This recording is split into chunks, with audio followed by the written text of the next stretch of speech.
All right, guys, welcome back to the channel. We're going to be taking a look at Piers Morgan debating this woman here on gender identity.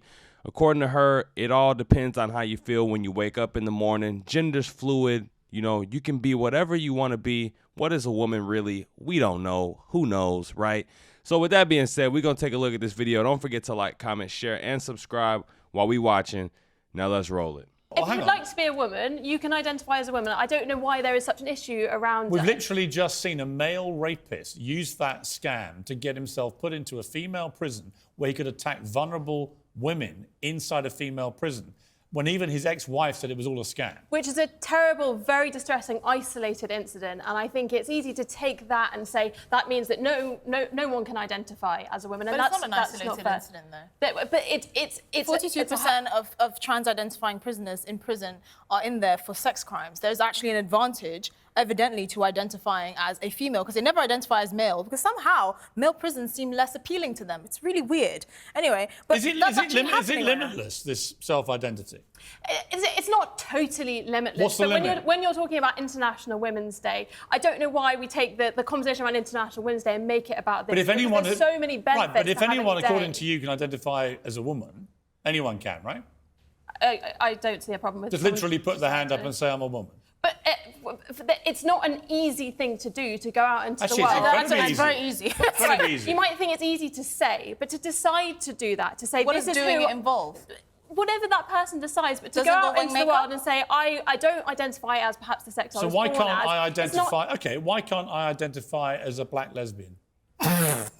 Well, firstly, I mean, it was. I'm serious. I'm serious. If I can identify as anything without any need to prove I'm actually what that is, why can't I, on International Women's Day, say I'm Piers Morgan, I'm a black lesbian? I think taking it to a kind of absurd status, I think we're that's talking what. about quite a with strong respect, I think physical that change. you'd already opened the absurdity door by saying it is limitless. You can do what you like. Anyone. Like Piers said, she opened up the ideological door to the seemingly endless gender and identity expressions that one can have. And I think it's just as disrespectful to insinuate that a man can be a woman, especially on International Women's Day, as it is to say that a white person could identify as a black person or a black person as a white person. What's the difference? There are more differences on a DNA level between men and women than there are between people of two different races. So it's just as ridiculous to assume that somebody could just wake up one day and become the opposite gender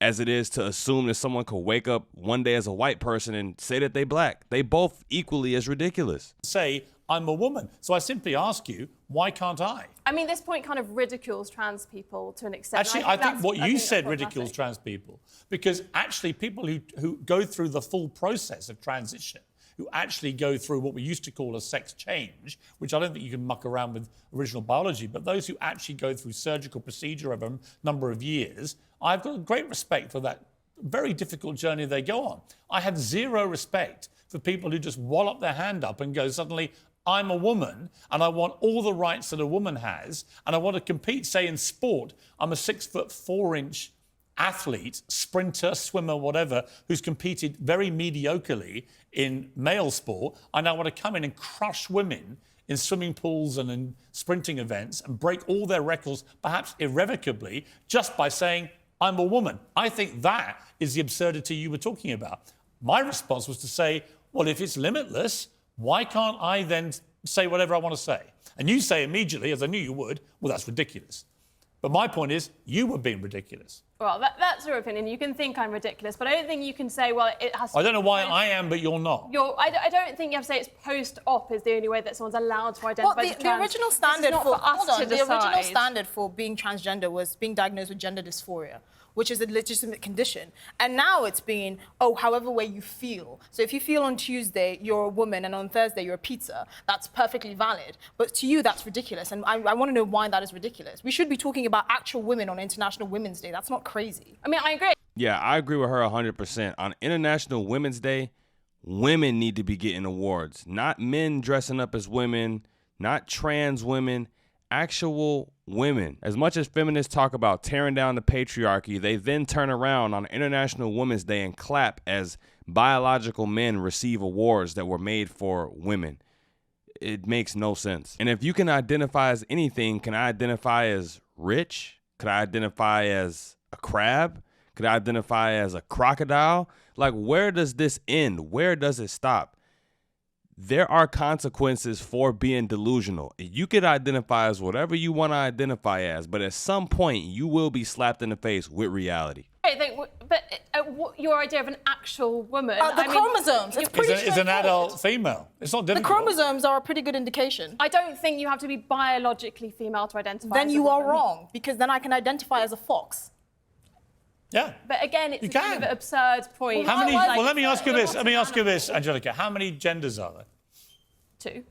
There are 2 genders. Oh. Wow. So you don't believe in transgenders at all? Well, I think there are... Well, hang on. Whoa. There are 2 genders. Well, it's taught in... Well, you say, well, you've literally just launched this huge defence of transgenderism. Now you've eradicated it. I think If there are 2 genders, you mean male and female, right? there's gender fluidity. I will... Fluid between what? Between what? Between different identities, and we can choose different You identities. see how difficult this is, though? But it is difficult, but I think making... But it's not difficult until you make it difficult. You see, the BBC has done teaching videos to 11 and 12-year-olds where they say there are 100 genders. One of them was astrogender, which is an affinity with the stars and the galaxy. My response to that on the last show I did was to say, well, in that case, I identify as a two-spirit penguin. I was then told I was being ridiculous, but I made the same point.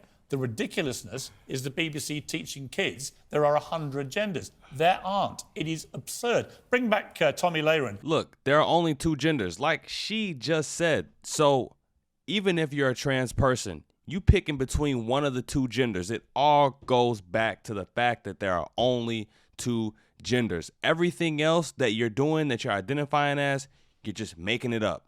This list of 100 is made up. It's all made up. It's fiction. Who I imagine is hyperventilating over there in America. Tommy, I mean, look, I don't see why, if it's limitless, I can't just say, I'm Piers Morgan, I'm a black lesbian. Because that is where limitless self-identity takes us. It means that male rapists can say they're women and get into female prisons. It means I can say I'm a two-spirit penguin or a black lesbian, and why can't I? Because that is where it takes you. Well, it certainly does, and I think you just had the perfect argument there. It's impossible to define, and it's impossible to stand up for, because it's a mockery of what actual people are. And furthermore, going back to children, when this happens at a young age, when you start trying to convince kids that they don't know what gender they are, or they're born in the wrong body at 2, 3, 4, 5, 6, 7, 8, 9, 10 years old, that's child abuse. All right? Gender-affirming care, wherein you only tell somebody they can be whatever they want to be regardless of their biology at a young age, that is child abuse. It's happening in the UK, it's happening in the US, and this is making room for groomers to groom young people, to confuse the heck out of them, make them not know what they are so that they can take advantage and exploit them. Now, I want to be very clear here. This is not the mainstream LGBTQ movement. There are a lot of conservatives that even support that movement. This is a radical agenda made by groomers, and they don't want you to call them groomers, which is a perfect example of why they are groomers. This is what we're doing, is to confuse young people, to confuse all people, to make them dumber, make them confused as to what they are. It's a mockery of women's rights. It's a mockery of human rights, and we should no longer be having the discussion. And you end up with scandals like the Tavistock Clinic here in London, in the UK, where they were basically mutilating children, young, kids, teenagers, mutilating their bodies irrevocably. And then it turned out, after it closed, after a scandalous report came out, that 97% of all the patients had other conditions, from autism to depression to other issues, which may have been affecting their ability to think straight about what they're... So they're going after young people who are already mentally compromised. They have various different mental issues and struggle with their own identity. That's 3 strikes, you're out, man. That's just sick. It really is sick. I'm going to end the video here, you guys. I'll leave it in the description so that you can watch the rest if you would like to do so. That last little bit of information was the most telling in this whole interview, in my opinion. But when you really think about it, it's not that surprising.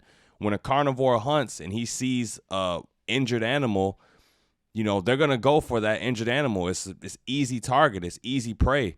And that's the same thing that clinic did to those kids. This ideology seems fantastic to young people who are impressionable, going through mental struggles, struggling to find a sense of identity and mental stability.